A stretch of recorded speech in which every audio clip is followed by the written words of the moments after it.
What's up? I'm Brianna Ivy, and this is the Hear from a Student podcast.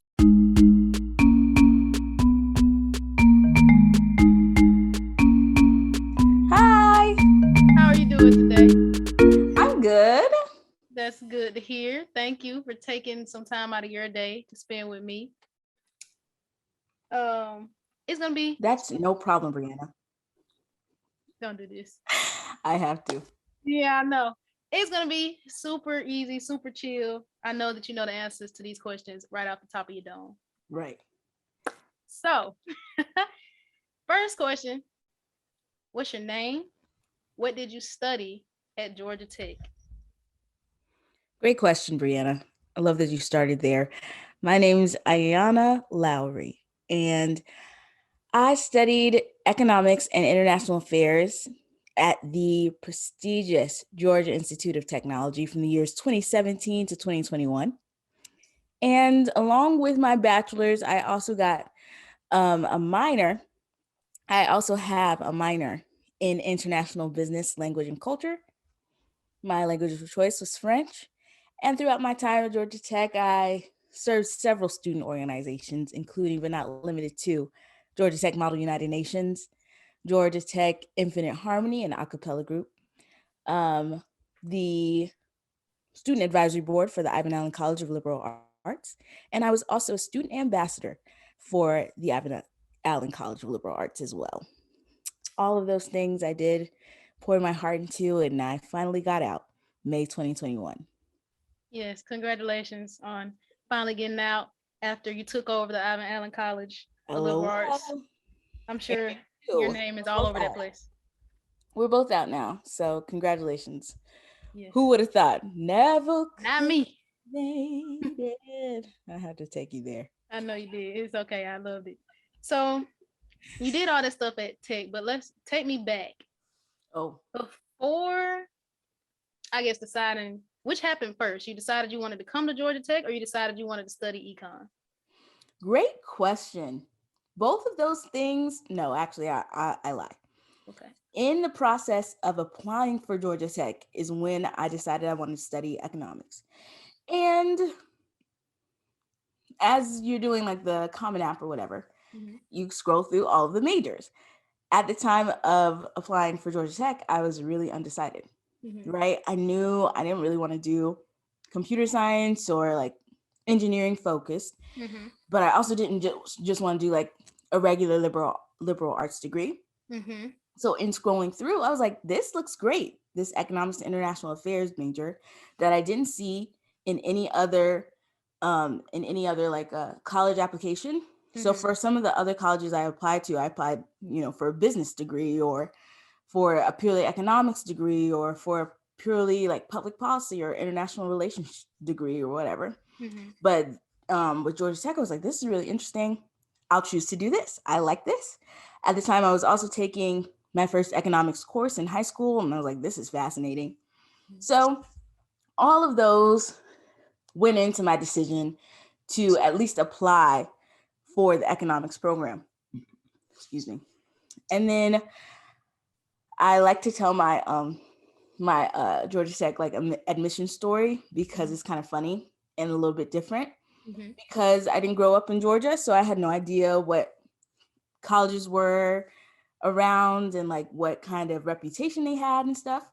So I'm just applying for everything, and I get the acceptance from Georgia Tech, and I'm like, oh, this technical college, I guess. So I offhandedly mentioned it to my econ professor, who I really loved. I was like, yeah, and Georgia Tech got back to me and they accepted me. And she was like, Georgia Tech? And I was like, yeah. And she was like, that's a good school. That's a good school, Aiyanna. I was like, is it? It just looks like, on its face, it looks kind of like a technical college. So I was just like, yeah, it's fine. But she was like, no, look into it. So of course I visit their page. I do all the research. I'm like, okay, this is kind of nice. And then I go to Shadow Day, which the Ivan Allen College hosts every year for incoming students. And I would later help run. You better plug. You better put that plug in there. Full circle, if you know what I mean. But I went to Shadow Day and I was like, this is awesome. I'd never been to Georgia Tech campus, even though it was like in the middle of Atlanta. Never seen it. And I was like, this is so cool. This is so cool. So that's why I decided to come on over to Georgia Tech. It was awesome. I'm glad you still feel that way. Anyway, so Econ is STEM certified at Georgia Tech, right? So it's considered a STEM major. Now, when most people think STEM, they don't go immediately to Econ. They go to one of the engineerings or CS, something like that. Mm-hmm. In your opinion, in your humble opinion, as someone who has a degree in economics, why do you think people don't think of Econ as STEM, and why do you think it should be considered STEM? Great question, Brianna. Thank you so much. First, I'd like to start with the fact that all of the degrees that come from Georgia Tech are bachelors of science. Georgia Tech does not issue any Bachelor of Arts, even for things that are traditionally liberal arts, like their public policy major, that's a Bachelor of Science. Their history major, that's a Bachelor of Science you're getting. So they really, really emphasize, just as a school, the science focus, the quantitative skill focus. So there's that. Then on top of that, economics in general is a social science, right? So you're dealing in mathematics, right? You're dealing in numbers and statistics and attempting to put numbers to human actions, right? That the economy is numbers, but it's all played by humans, right? What you decide to do with your money is not, it's not like cut and dry, right? Whether you save this much or you invest this much. And so we're all, as economists, attempting to put a number on your human behavior. And so in that way, it strays from the traditional science that is really, we see this, we observe this, it's provable, it's factual. There's a lot more ambiguity with economics. And so I think that's one of the reasons why it's not immediately pointed to as a hard science. Mm-hmm. In reality, you're doing all the things that hard science does, but with much more ambiguous kind of behavior, right? We're not talking about gravity or force.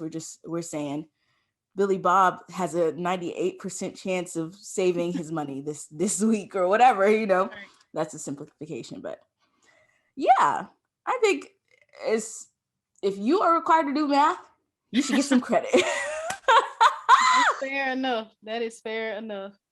What do you think it is about you and your interests that drew you to Econ? Because you have an experience that's kind of different than mine, because I didn't take any like hardcore engineering or computer science courses prior to college and decided, oh, hey, I like that. I just knew I liked math, because that's the extent of what my high school career could get me, math. But you actually took an econ class and was like, oh, I like this. So what interests you specifically about that you thought you could study it for 4 more years? Yeah, so econ was really fun because I had never seen the economy broken down in that way, right? I think for a lot of people, economics is this untouchable, unknown, gray area that happens without our intervention, right? Oh, the economy. You know, like a scary thing in the background. Mm-hmm. But with my first economics course, I realized, you know, there's more to it than that. I could get a good understanding of what's happening in terms of the economy from this class and from this discipline. And also coming from like, what do I want to say? A financially challenged background, we'll go with that, to be euphemistic. Coming from that, it was just the first time I'd seen money in general broken down in an understandable way, right? Even just living my life, it was kind of like, I guess this has happened to me and I don't have any money, or I'm working, you know, at the time I was doing my like, you know, part-time work on the side. Like I have this money, but somehow it always disappears. It always disappears. And from studying economics, I felt like I got a better understanding of just how that works in general. And so I really wanted that, a deeper understanding about how the world works, about how I could work in it and be financially successful. So all of those things. And it's a mixture of the things that I like to do. Like I can get into math. I can get into it. Especially I like harder math. That's something youthful Aiyanna did not know, that like it was primarily statistics I was going to get into, but at the time I was like, yes.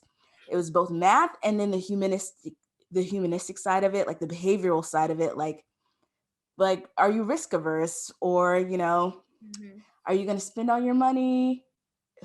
Who in the economy spends all their money? Are you investing? All kinds of stuff. Like in times of less supply, is there more demand? All that kind of stuff. Like that human experimental kind of part as well. Both combined to make me interested in economics as a discipline. Yes. And then with it's economics and international affairs, right? And then you got a minor in business, culture, and language. Yep. Yeah, I'm doing good. Not the right order, but the right, you got it. It's the right three, okay? Exactly. Pick your order. But so you got econ, and then you added all of those other things. So what was the goal when you decided, okay, now I also want to have this minor and add international affairs? Right. I think it was all to supplement my own understanding of econ, right? Yeah. Where everyone goes wrong, and I'm about to go in.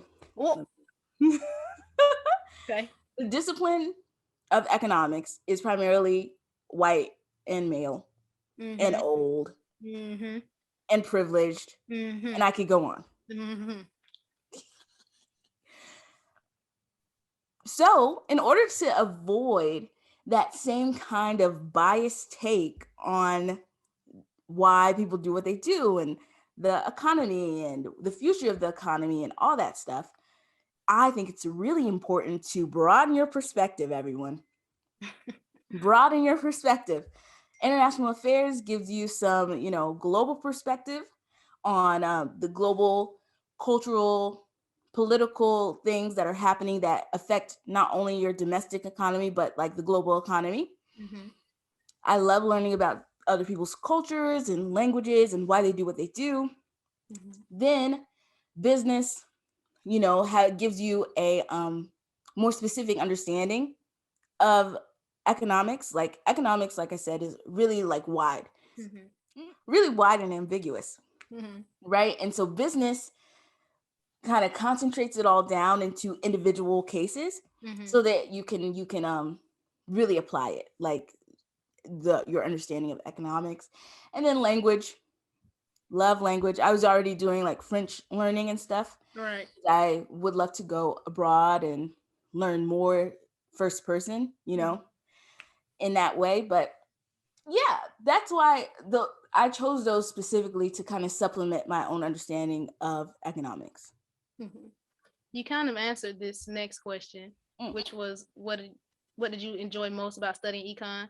So on the flip side of that, what do you think was the most challenging or the least enjoyable part of studying econ or international affairs or any parts of your minor? Okay, yeah. Let me get into it. So I think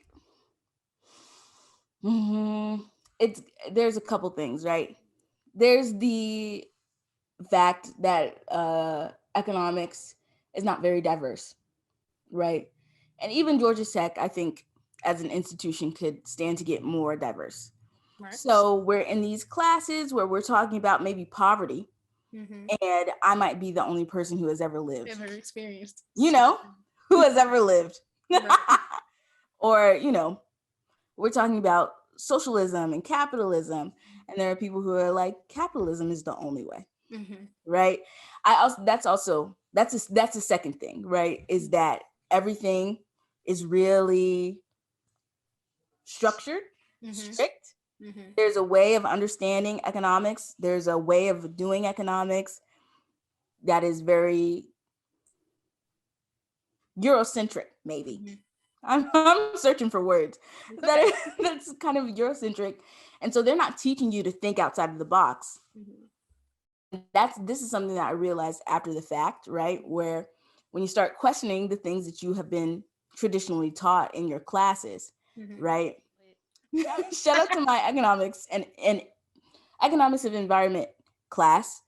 He was teaching a really new discipline, and some traditionalist economists don't believe in like the foundations of what environmental economics is. So that was one of the first inklings, and that's in my 4th year of studying economics, that hey, they're teaching you the way things are, right? They're not teaching you how to break the mold or come up with something different. They're saying, hey, yeah, we have this crisis, this healthcare crisis, inequality is getting worse, but they're not saying here's how you solve it. they're just telling you that it is. Right. So that was my first inkling, and then later on I realized that,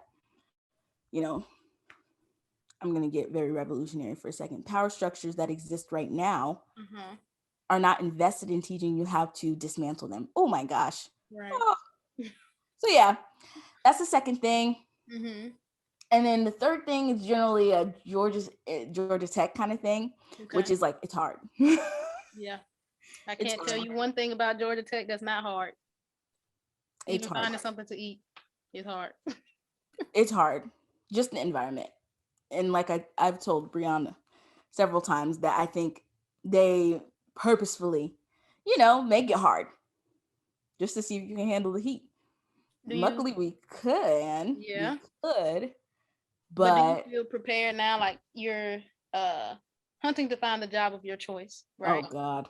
Do you, Boogie? Yeah. Do you feel as though you'd be prepared, though?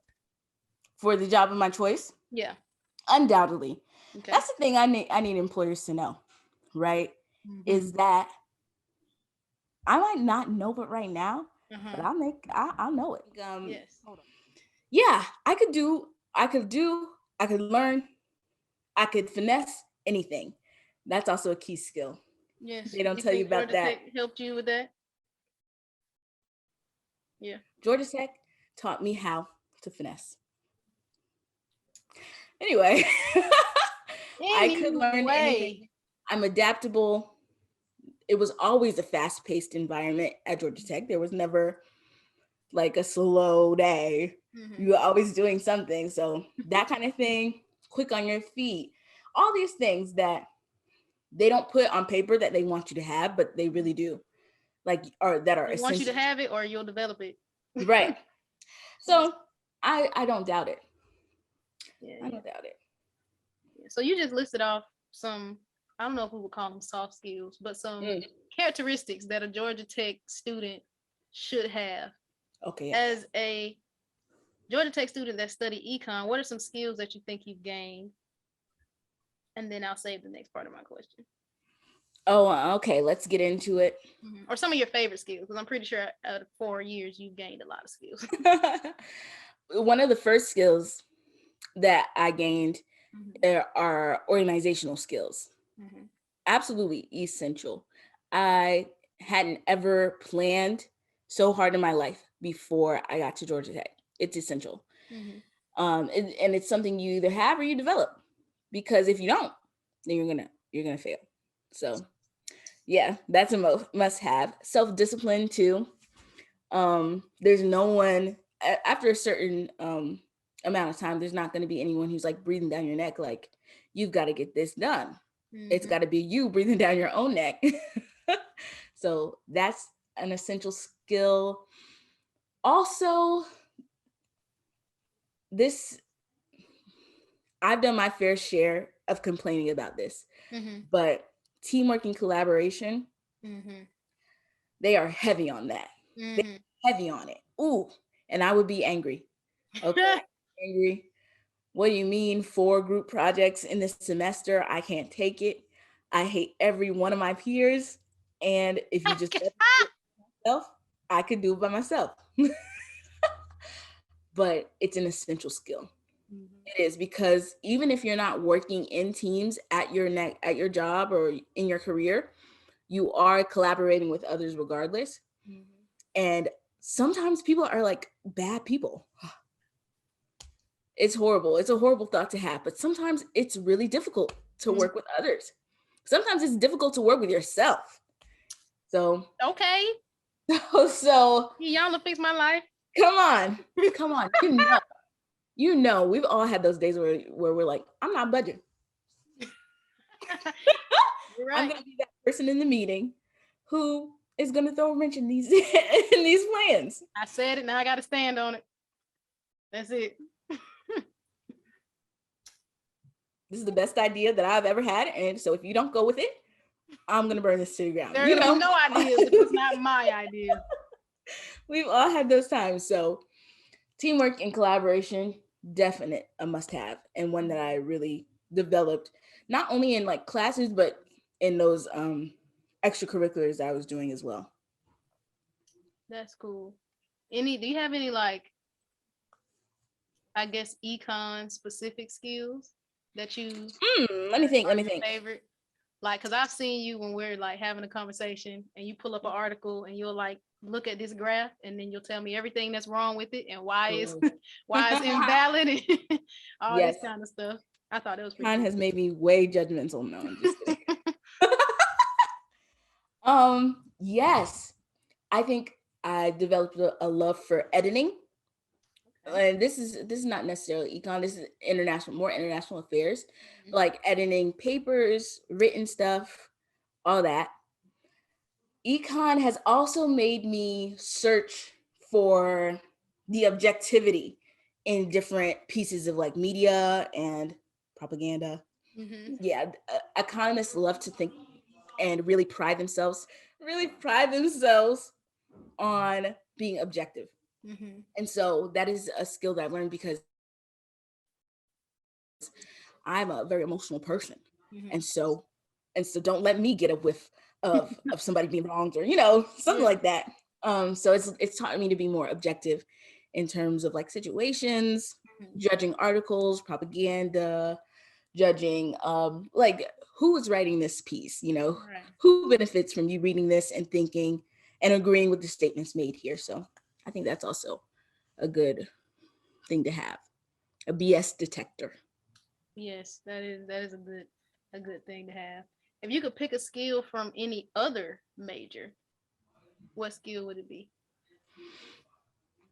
Well,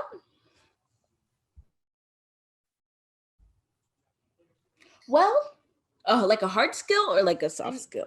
Any kind of skill you want from any major. It can be, electrical, LMC major, mechanical, whatever you want. Something that I really admire in engineers and computer scientists is their problem-solving ability, right? I would love to be able to download a couple programs just to know. That would be great.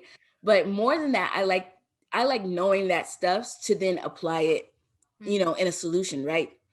So that kind of like, the ability to see all these parts. You've learned about all these different circuits and doohickeys already, and then you think to yourself, which circuit would work here?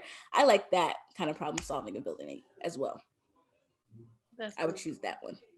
We have learned about a lot of doohickeys and parts. If you could, I guess, would you? And then if you would, which major would you switch to if you could switch to any major? If I could switch to any major, if I could switch to any major, it wouldn't be business. Okay. I gotta start with what I wouldn't do. Okay. It wouldn't be like biology or anything, because I don't like the health sciences, and I'm squeamish around blood. It wouldn't be physics because too much. Maybe aerospace engineering. Ooh, okay. I do that. Or because I want to know like the secrets of the world. That's I like aerospace. Okay. If I was being like practical, I would do computer science. Like if I ever went back to school, there'd definitely be some element of like information technology or computer science within my degree. Like we've got this, I think we got this this like what's it called? This in security intelligence thing. degree. Master's degree? Master's degree. Okay. So it would have to be a combination of the things that I like, but also like maybe data science and stuff like that, because I think that's just it's like practical skill to have. Yeah. That's cool. Yeah. I agree with that. Even though we did some computer science stuff, and I was like, blah. But blah. I think programming is just a skill that everybody should have some experience with, because it's just all over the place. Yeah. Definitely. But let's say that you're in a room with a bunch of economists and people who have similar majors as you, right? Okay. What do you think is unique about your perspective having gone to Georgia Tech? Oh, great question. I think usually economics is taught very much like a social science. Mm-hmm. But because of Georgia Tech and their emphasis on the hard science and stuff like that, I think I've got a good understanding of innovation. Okay. Yeah. The ways economics could potentially be move forward as a discipline. So that kind of progressive thought, I don't think is necessarily intertwined with other economists' education. Also, just on the strength of being who I am. And there's like social interactions that I made sure to have about my college experience, the different creative outlets I had, the different school responsibilities that I gave myself. Right. I think has also helped to round out the education that I got. Right. Soften the edges a bit. Mm-hmm. They do tell you to get involved with things other than going to class. And you must. And you have to. You're going to find something that's like, oh, I like this. And it doesn't stress me out as much as going to sit in class. Yeah. Take this test. So let's talk a little bit about projects, because I know as an engineering student, when someone says project, we know that we're going to spend a lot of time in the lab. We know we're going to spend a lot of time designing or building something. So as an econ major, when you guys are given a project, what is kind of the scope of a project, or can you give me an example of your favorite project? Yeah, I'm thinking. Hold on, let me think. Thank you, time. Well, economics is not very project focused, actually. Okay. I'm thinking most of my projects were from the international affairs section of my degree education. Okay. I was searching for it, but one that I remember is, I think for econometrics, we had to find some data of our own to do like linear regressions on and stuff. I think, but even that I can barely remember. Right. So would you say it's more like when they're checking your knowledge, it's more tests? Yeah. Papers, or like test quizzes. A lot of my classes were structured like you have a quiz each week. Okay, that's disgusting. Have a quiz each week. A lot of them were a quiz each week, and you're just like building on your already learned knowledge throughout the course of the class. Right. Some had like team like discussions, so they would like pair you up, and you've done the week's reading and everything like that, and then you get together and discuss and answer questions as a team. But yeah, primarily it's like tests and quizzes, and then your final exam. Make sure you know everything at the end. Some of them were also discussion based, like I said. So you'd come into class, and if you could contribute to the discussion about the topic, then you were good. But if you couldn't, then you gotta take another look, kind of thing. So yeah, not a lot of projects, but in the international affairs section of it, a lot of projects, a lot of group projects, a lot of presentations. And then for my capstone, for my capstone, it was a research kind of project. And you're like creating your thesis and argument, and it was like, oh, you gotta prove that this exists or whatever. Yeah. You remember my capstone? I remember. I'm a bad person. No, I can remember it. I can remember it. It was about the climate. About the climate. And people doing CO2 pricing. And countries that price their carbon, why they choose the system that they do. Yes. My results were relatively inconclusive, but it was fun. Yeah. That's cool. That's cool. Let's talk about study abroad a bit, because I heard that, that's always a good time. Do not look at me like that. You had a good time for the most part, yeah? Yeah, it was good. Yeah, what was it like taking classes over across the seas? It was really more classes, or was it more, let's take this train to right. France? It was really fun. I was thinking just the other day how I missed being abroad. Not studying abroad, but being abroad. Right. And of course, I would encourage anybody, if you have the opportunity, to go and study abroad, if the stars align. And that's how that's how it went for me, because for most of the semester before I studied abroad, I was not sure that I was going to study abroad. I know. And then a couple months out, I was like, Brianna, you're going to have to, I don't know what we're going to do, but I'm leaving you. I'm leaving. I love Brianna. I remember. But I went abroad and I studied in France at Georgia Tech Lorraine, which is Georgia Tech satellite campus in Lorraine, France. And with my program, my classes were taught in English except for my French language classes, which were taught in French. And basically, it's Georgia Tech professors just in France. Yeah. Which is fun. You could also do like an exchange or something like that, where you would be interacting with different schools. But I think the satellite campus is the easiest. And especially for your first time, I'd never been abroad. I'd never even been on a plane before.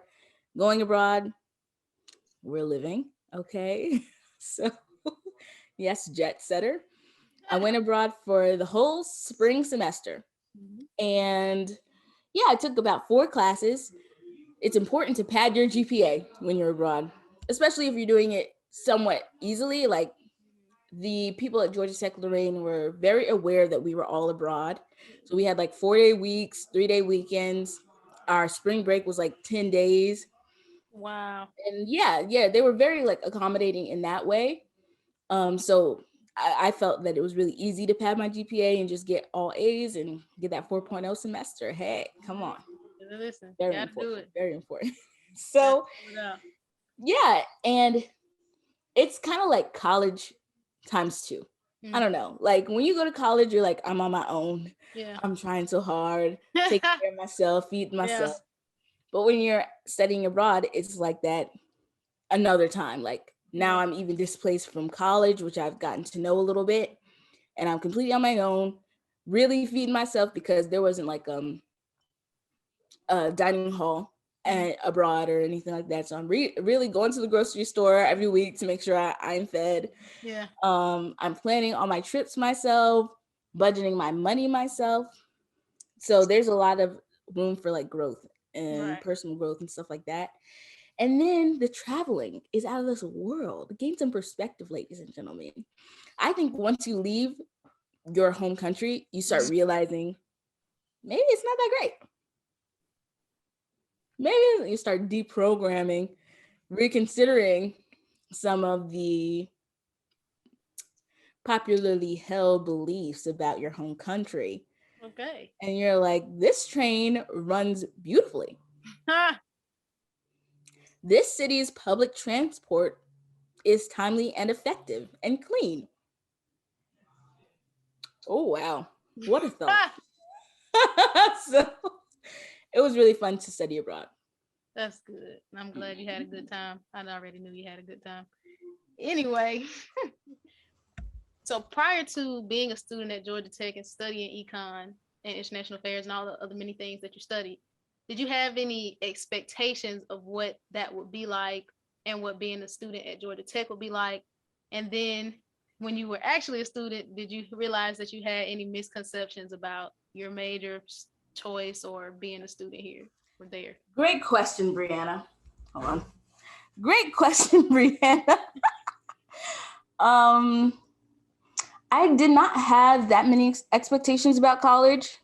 I think because I hadn't seen like a lot of it portrayed in the media, and my mom had never, well, she had gone to college, but she didn't stay in college and stuff like that. So I didn't have any preconceived notions about what it was going to be like.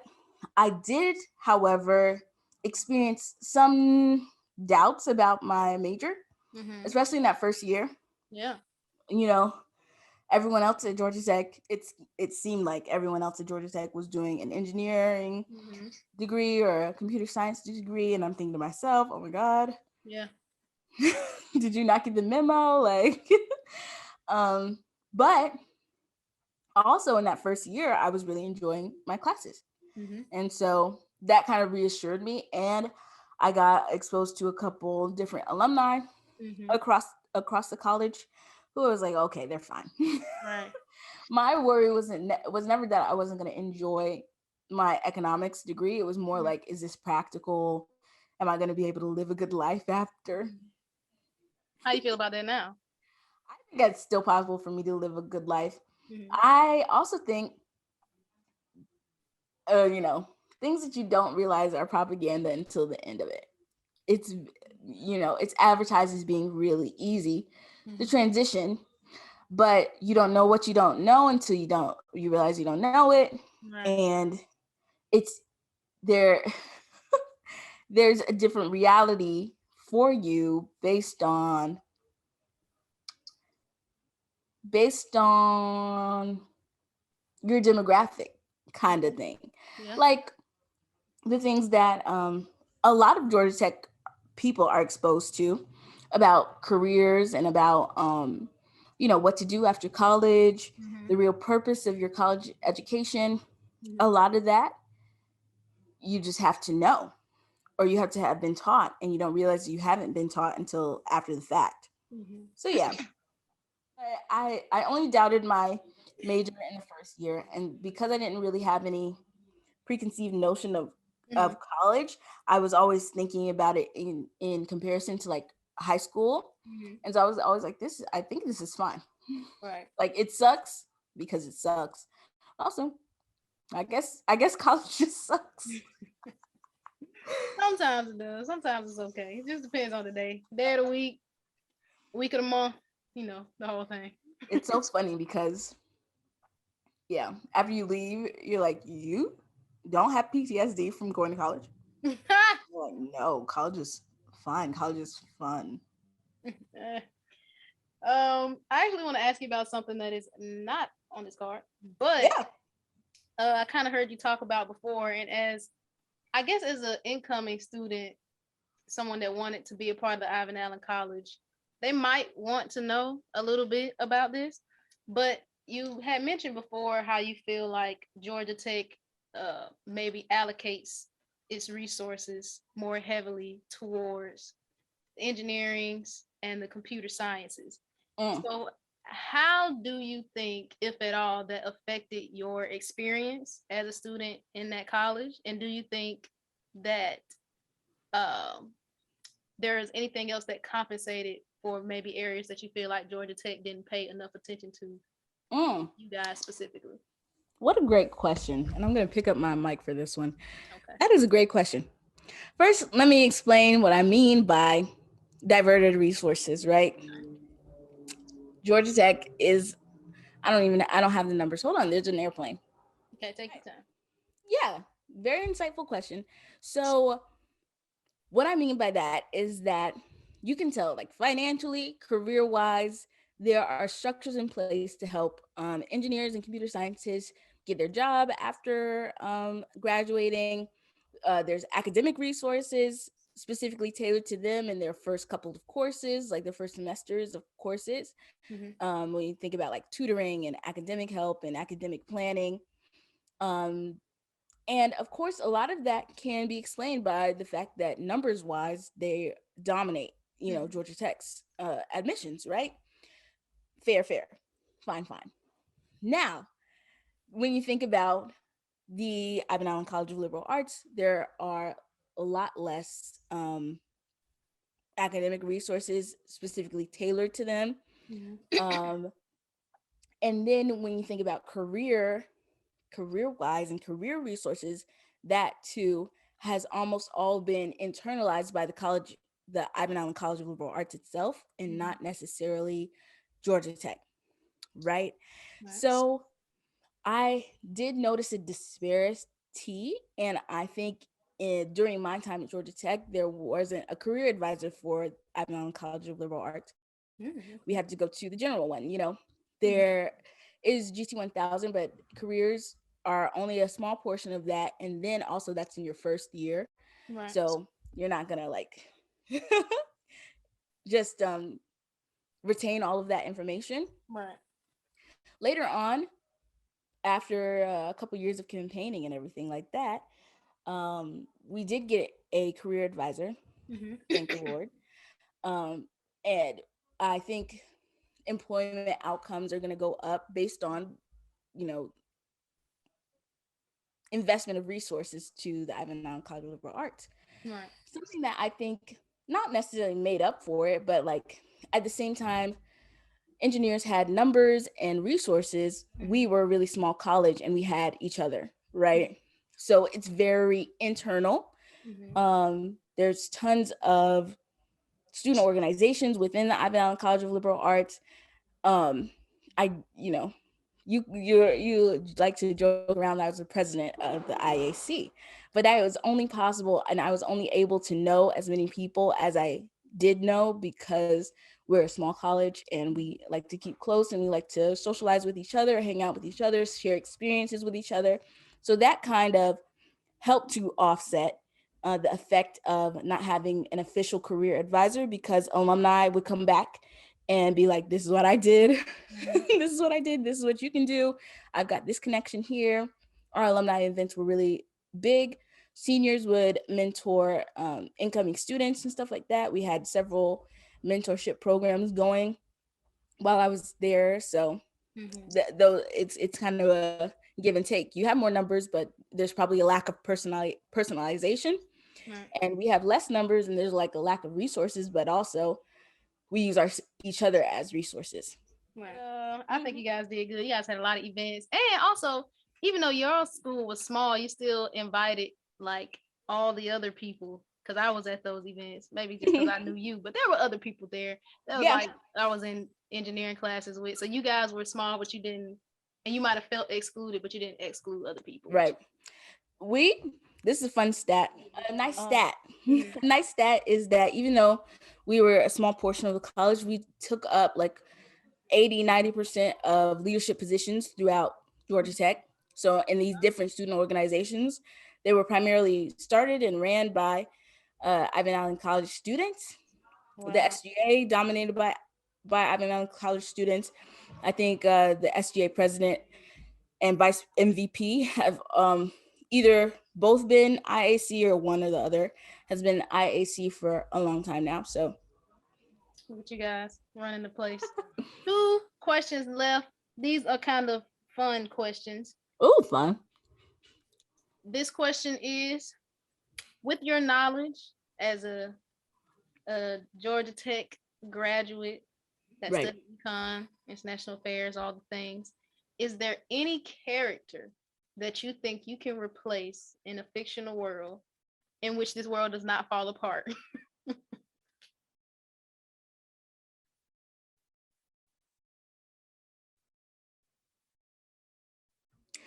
I don't even know, dude.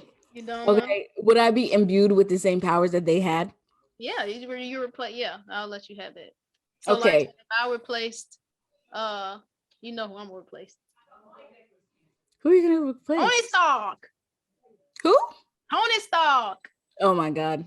But I actually don't even think I could replace him with the knowledge I have. I probably could replace somebody like Jimmy from Jimmy Neutron, or Dexter from Dexter's Laboratory. Okay. Or somebody who you just would want to replace, because you think with your skill set you could do a better job than they do. Better? Yeah. Oh God. You know, I want to give Katara the benefit of the doubt. She was very young, right? She was very young. So there's that. But I think I would have had him whipped into shape in a week, and we would have taken out the Fire Lord immediately. No That's big deal. fair. I'm just Aang. You would just be Aang. Just some murking people. Wow. Like that. Yeah. Wow. So you don't think it would have took you all summer to master the 4 elements? Oh, undoubtedly. It took you what, 3 weeks? Exactly, max. Exactly. I just be in a meditative state for the full 3 weeks. Completely kill my ego, right? Experience an ego death and become wildly powerful. Take him out, right? I would still like to meet the turtle that teaches him how to like take away his bending. Yeah, okay. So I take away his bending. Then after that, I could restore my ego and live a happily ever after with Katara. Wow. Okay, that has nothing to do with your studying, but I mean that's. Hold on. Hold it's on. Okay. No, let me think. Let me think. It had to be like a political show, right? No, I'm thinking of somebody in my head that you could replace right now, but you wouldn't know the show, but I'm thinking you could probably do a better job. Well, maybe like Olivia Pope from Scandal. I would never let. Okay, and then hold on. Yeah. Fictional. I don't be watching TV that way. I know. Fictional. I don't know. It's okay. But I'm gonna say that I'm watching this show. I told you I was watching 911 Lone Star.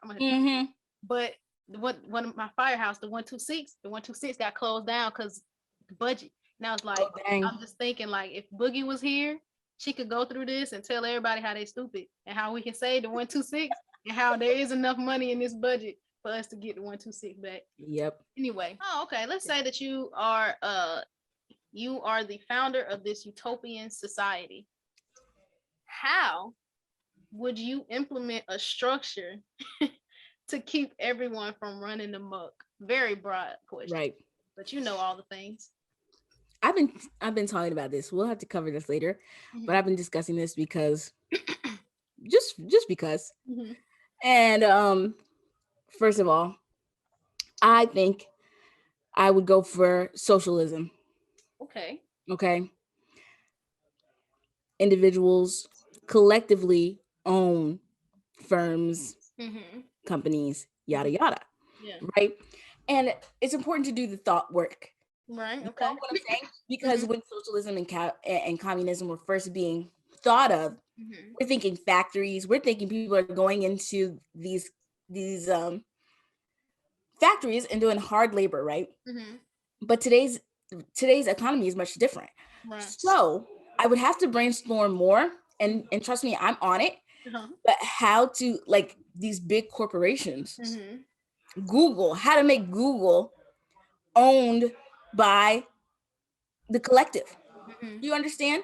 So yeah, I understand. So in my utopia, socialism would be the way, be a democratic socialist utopia. Housing for all. Housing is a human right. Now, we are a consumer society. We do like to consume. Now, I don't think there's anything wrong with that. Like, you should be able to have tasty coffee if you want, every morning.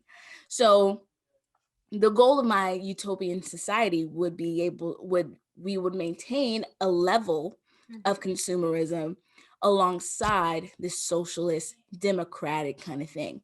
I'd also establish non-negotiable human rights.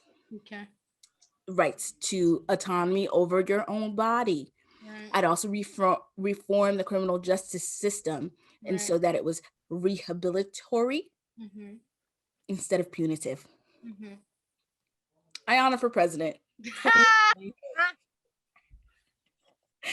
Okay. Got my vote. Healthcare for all, housing for all.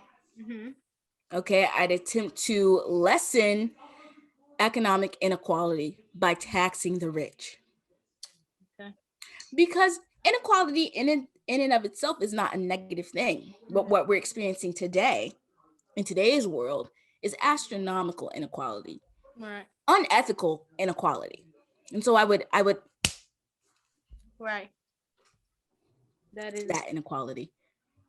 a good. So yeah, it would be lit, I think, and I would get rid of like the idea of race. Okay. I don't know how. It would have to do with some indoctrination, I think. Okay. Because I don't know how to deprogram a civilization that has been indoctrinated into thinking like intrinsically there's something different about you because of your race, you know? How does one deprogram that? Is it with alternate programming? You get what I'm saying? Do I just re-brainwash them? Some people are hold dearly to these concepts. So I wouldn't want to just like put them in the gulag and be like, there's no war in Ba Sing Se, if you get that reference. But I would have to figure that out. But that's my version of utopia. Okay, that's cool. I actually got one more question. We might have to edit this. It depends. Do you have a dream?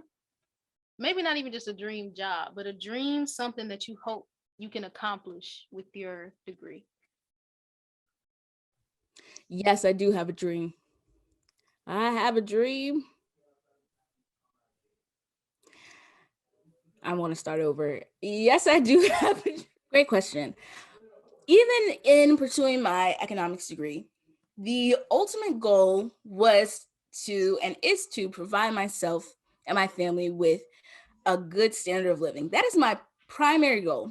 I am a person who I don't think my job necessarily has to reflect like my passions or my hobbies, you know.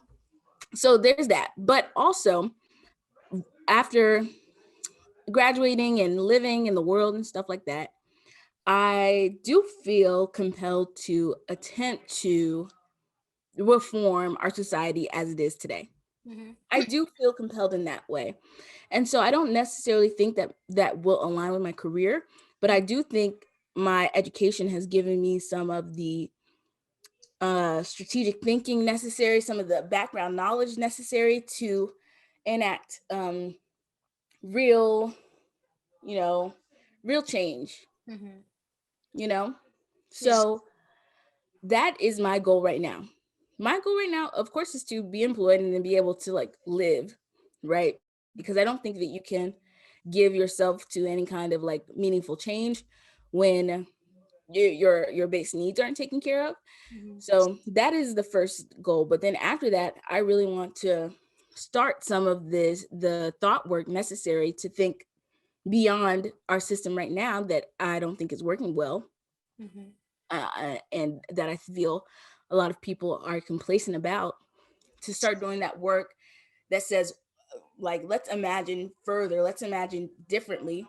What could we change about the way that we are right now so that people aren't, experiencing poverty and homelessness at these accelerated rates? Right. Hold on, I don't want you to see my bed. Experiencing poverty and homelessness at these accelerated rates. Right. So that is my like humanistic kind of goal. Like what I think a lot of the messaging is you'll find a job and you'll be passionate about that job and you'll give your all to that job.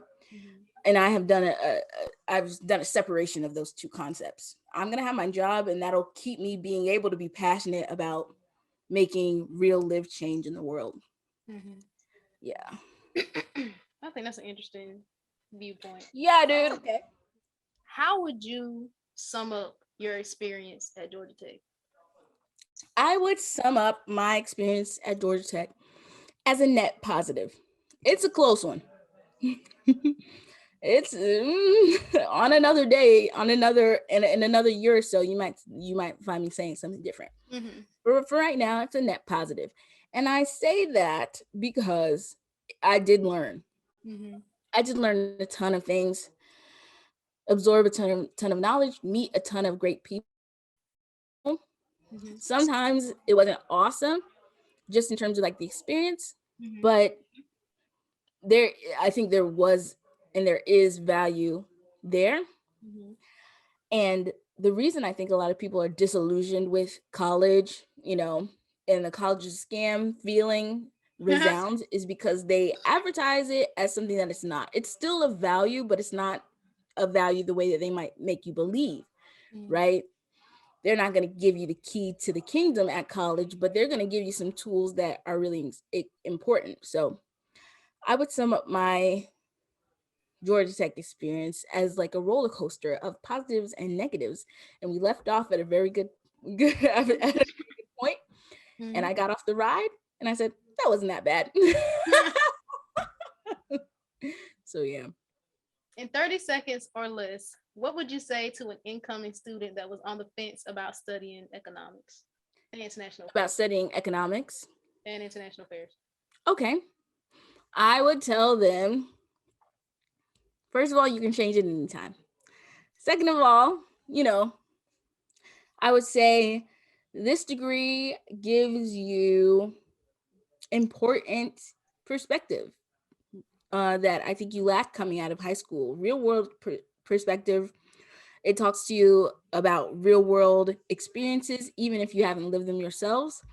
And it's invaluable if you want to go on and create change and improve people's standard of living, to know what their standard of living is right now, right? And also to have a good idea of the history behind it. There's a popular saying, if you don't know your history, it repeats itself, or something like that, right? So this degree has done a great job of giving me the history and then the knowledge about the systems that are already in place. And in knowing those systems and knowing how things are right now, you can then think outside the box yourself to think about how to better the standard of living in the future.